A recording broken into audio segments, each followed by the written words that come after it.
امام جعفر صادق علیہ السلام نے فرمایا کہ میرے چچا صالح انسان تھے، نیک تھے، اور وہ رضا آل محمد کی وجہ سے شہید ہوئے. کیا تھا اور لیکن اب میں وہ اس کے یہ آپ سے اب کہنا چاہ رہا ہوں، وہ میرا اللہ ہی عرض جانتا ہے یہی ہے. اس کے حق کہ اس نے کیا تھا یا نہیں کیا تھا. بہرحال زید جو ہے نا ہمارا امام نہیں ہے. زید نہ ہمارا امام ہے نہ کوئی ہمارے لیے حجت ہے، کچھ بھی نہیں ہے. زیدی جو ہیں وہ تو بلا شک ناصبی ہیں.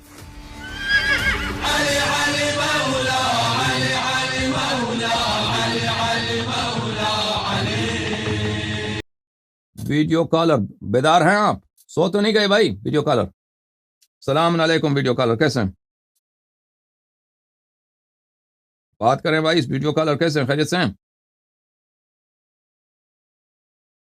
الحمدللہ سر، آپ سنائیں ٹھیک ہیں؟ السلام علیکم، کیسے ہیں بھائی؟ ٹھیک ٹھاک ہیں آپ؟ خیریت سے ہیں؟ اللہ کا شکر ہے، مولا کا کرم ہے، مولا کا احسان ہے. کہاں آپ سے سنائیں کال سر کر رہے ٹھیک ہیں ہیں؟ بھائی؟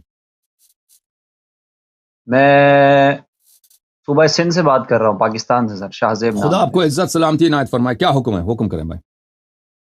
سر حکم نہیں، عرض یہ ہے کہ جناب زید کی شخصیت کے بارے میں بہت زیادہ متضاد آرا قائم ہو گئی ہے ہمارے حلقہ احباب میں بھی، اور آپ کی بھی کچھ تقاریر ہم نے سنی. تو جناب زید کے بارے میں ہم کچھ خاص موقف قائم نہیں کر پا رہے، کیونکہ ان کے بارے میں نے عیون الاخبار الرضا کے اندر پورا ایک باب میں نے پڑھا احادیث کا، جو علامہ شیخ صدوق علیہ رحمٰن نے باندھا ہے، جس میں سے کوئی وہ 10 حدیثیں لے کر آئے ہیں جناب زید کی فضیلت میں. تو اس کے بارے میں آپ کا کیا کہنا ہے؟ ان احادیث کو ہم کہاں لے کر جائیں گے جن میں جناب زید کی مدح ہے، اور بہت صلاحیت کے ساتھ مدح ہے، کہ جس میں امام رضا علیہ السلام بعض اوقات یہ فرما رہے ہیں کہ میرے چچا نے امامت کا سرے سے دعویٰ نہیں کیا، اور فضل بن یسار سے امام نے یہ کہا کہ آپ نے میرے چچا زید کا ساتھ دیا، اور زید شہید کو باقاعدہ یہ کہا ہے کہ میرا چچا جنتی ہے. جو اس کے اوپر تنقید کرے گویا کہ وہ ایسا ہے کہ جس نے اس کے جیسا کہ وہ اس کے خون میں شامل ہے. یہ ایسی روایتیں عیون الاخبار الرضا کے اندر ہمیں ملتی ہیں، تنقیح المقال میں ملتی ہیں. تو ان روایات کو پڑھنے کے بعد ہم جناب زید کے بارے میں کیا موقف پائیں؟ یہ دیکھیں، جناب شیخ صدوق رحمہ اللہ بویہیہ کی دولت میں رہتے تھے، اور بویہیہ سب جو تھے وہ کیا تھے؟ زیدی تھے. تو لیکن سر ہمارے اور مقدمین میں سے ہیں نا وہ. ہمارے مقدمین زیدیہ کی حکومت میں رہتے تھے نا.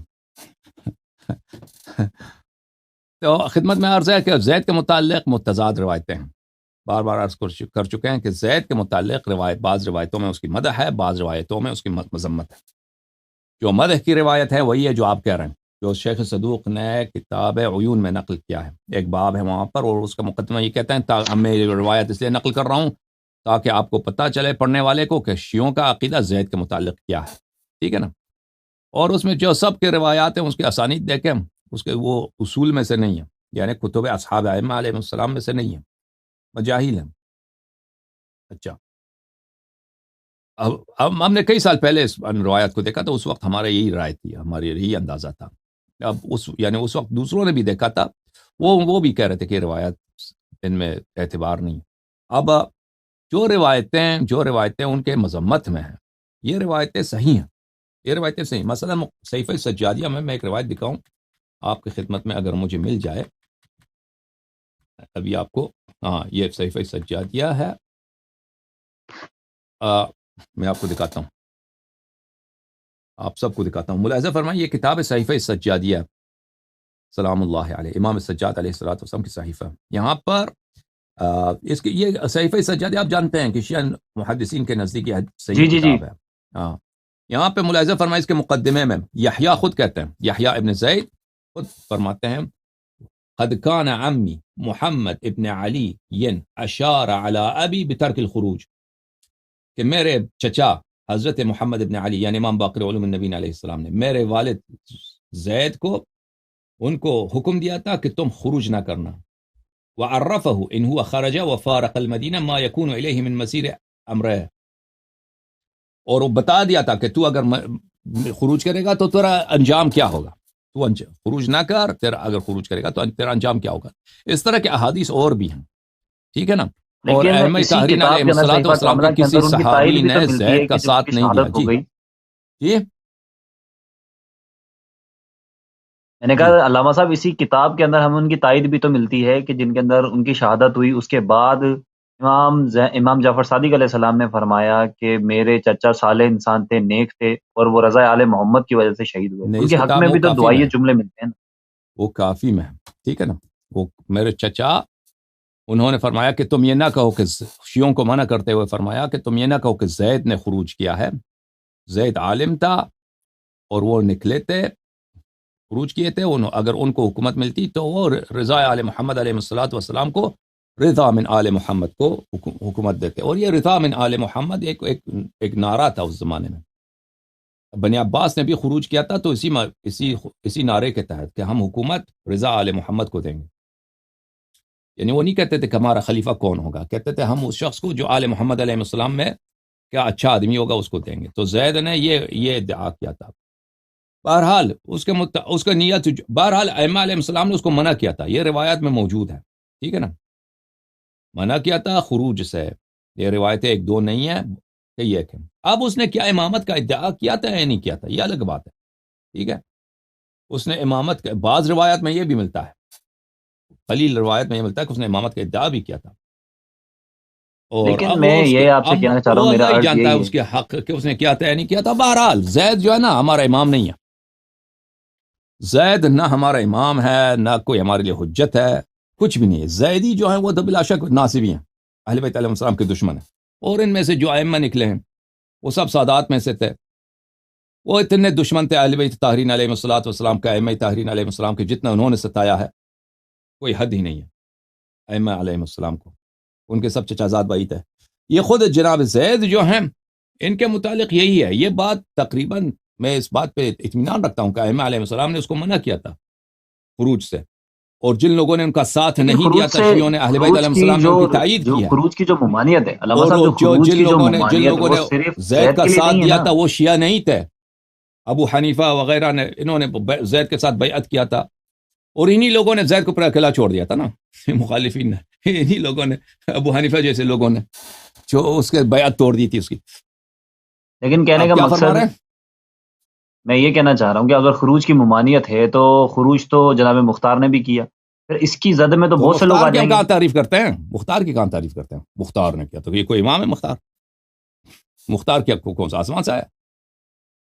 اس کی کہاں تعریف ہے؟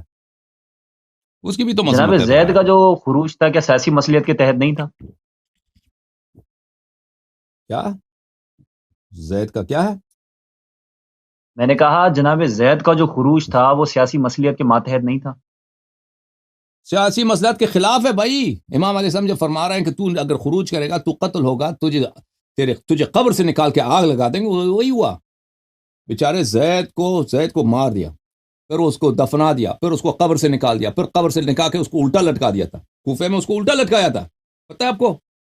پھر اس کو جلا دیا جی تھا. معلوم ہے مجھے. ہاں، تو یہ سیاسی مسئلہ ہے اس میں؟ کیا سیاسی مسئلہ ہے اس میں؟ میرا صرف سوال یہ تھا کہ علامہ صاحب میں نے پڑھی ہیں شیعہ مصادر کے اندر بھی بہت سی ایسی روایت ہیں. عیون الاخبار میں نے یہ روایت پڑھی کہ صرف مولا علی عیون علیہ السلام نے الاخبار میں ہے رسول بھائی، اللہ نے اور نہیں فرمایا ہے. کہ صرف عیون الاخبار میں ہے. وہ ایک باب ہے. حسن کی نسل میں سے ایک شخص آئے گا جو مرد صالح ہوگا اور وہ شہید ہوگا اور وہ رضا علیہ محمد کی وجہ سے قتل ہوگا. تو سر اگر ہم شیخ صدوق علیہ رحمہ کو یہ کہیں کہ اس نے بس بہرحال یہ تقیہ روایات کی عرض کیا مصلحت میں سے نے، یہ روایتیں متضاد نقل کی ہیں. متضاد روایات ہیں. اور جو روایت اس کی مذمت میں ہے، اس کی منع کے، قیام کے منع میں، وہ روایت صحیح ہیں. اب آپ اس کو نہیں مانتے، میں کیا عرض کروں آپ کو؟ اب آپ جو کہتے ہیں نا، وہ جو چیزیں آپ کہتے ہیں روایت، وہ ضعیف روایت کی طرف آپ اشارہ کر رہے ہیں. شیخ صدوق رحمہ اللہ بویہیہ کی دولت میں رہتے تھے اور بویہیہ کی حکومت تھی. ہو سکتا ہے کہ انہوں نے تقیہ کے طور پہ وہ روایات اپنے کتاب میں شامل کی ہوں، اور وہ روایات ان کی کوئی سند نہیں ہے، ٹھیک ہے نا. جو بقیہ روایات ہیں، مثلا کتاب کافی میں جو روایات ہیں، وہ تو سب اصول ائمہ علیہ السلام سے روایت کی گئی. یا کتاب ہے، مثلا یہ کتاب ہے صحیفہ سجادیہ. اب ایک شخص کو امام علیہ السلام منع کرتا ہے کہ تو انقلاب نہ کر، وہ پھر بھی انقلاب کر لیتا ہے، تو پھر اس کی، یہ تو اس کی ممانعت ہے نا، یہ تو واضح ہے. اب اس کی نیت خیر تھا، برا تھا، وہ الگ بات ہے.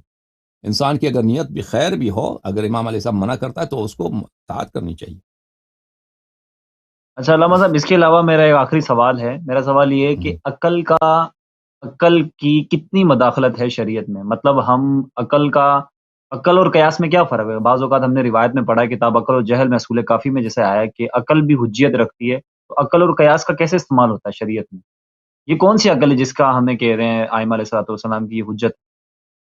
عقل کی حجیت یہ ہے کہ آپ اگر کے سامنے اگر دو باتیں رکھی جائیں نا، آپ ان میں تمیز کر سکتے ہیں بہت دفعہ، یعنی ہمیشہ نہیں، بہت دفعہ دو باتیں اگر رکھی جائیں اس کے ساتھ دلیل ہو، اگر دلائل دیکھ لیں تو تمیز ہو جاتی ہے کہ یہ صحیح ہے یا باطل ہے، تفریق کر لیتے ہیں۔ عقل کی صرف اتنی ہے کہ اگر آپ کے سامنے رکھی جائے کہ یہ صحیح طریقہ ہے، یہ صحیح طریقہ ہے، دونوں کے دلائل رکھے جائیں، انسان کو دلیل اگر دے کہ دلیل اگر صحیح ہو، انسان عقل سے کام لے تو پتہ چل جاتا ہے کہ حق کیا ہے، باطل کیا ہے۔ لیکن عقل کا یہ کام نہیں ہے کہ وہ احکام آپ کے لیے بتا دے کہ حکم شرعی کیا ہے۔ حکم شرعی اگر آ جائے، حکم شرعی اہل بیت علیہ السلام سے، اللہ تعالیٰ سے آ جائے کہ بھئی یہ حکم ہے، پھر عقل یہ جان سکتا ہے کہ واقعی یہ حکم ہے یا نہیں ہے۔ لیکن اگر حکم نہیں ہے، اپنی عقل ہی سے ہم بیٹھے بیٹھے بنا دینا حکم کہ یہ اس طرح کرنی چاہیے، اس طرح کرنی چاہیے، یہ عبادت اس طرح ہو، اس طرح ہو، اپنے آپ سے بناتے جائیں، تو عقل اس معاملے میں کوئی مداخلت نہیں کر سکتا، بلکہ عقل خود کہہ لیتا ہے کہ مجھے پتہ نہیں ہے۔ اگر انسان واقعاً اپنی عقل کی طرف رجوع کرے، غسل جنابت کس طرح ہونی چاہیے، احادیث میں تو موجود ہے۔ اگر ہم احادیث کو چھوڑتے ہیں، کہتے ہیں ہم خود غسل جنابت بنا لیتے ہیں، ٹھیک ہے نا، غسل جنابت کیسے ہوگی؟ یا تیمم اپنے عقل سے بناتے ہیں کہ ہم نے تیمم کرنی ہے، پانی نہ ملے تو کیا کریں؟ تو عقل خود کہہ لیتا ہے کہ مجھے نہیں معلوم، عقل خود شہادت دے دیتا ہے کہ مجھے نہیں معلوم۔ اگر کوئی شخص پھر بھی وہ کچھ بنا لیتا ہے تو اس عقل تو کہہ دیتا ہے کہ یہ غلط ہے، یہ صحیح نہیں ہے، مجھے یقین نہیں ہے کہ جو آپ کر رہے ہیں صحیح ہے۔ لذا عقل احکام نہیں بنا سکتا۔ عقل کے سامنے، عقل ایسی چیز ہے کہ اگر آپ کے سامنے ایک بات رکھی جائے اور اس کی دلیل دیا جائے تو عقل بتا دیتا ہے کہ یہ دلیل صحیح ہے یا صحیح نہیں ہے۔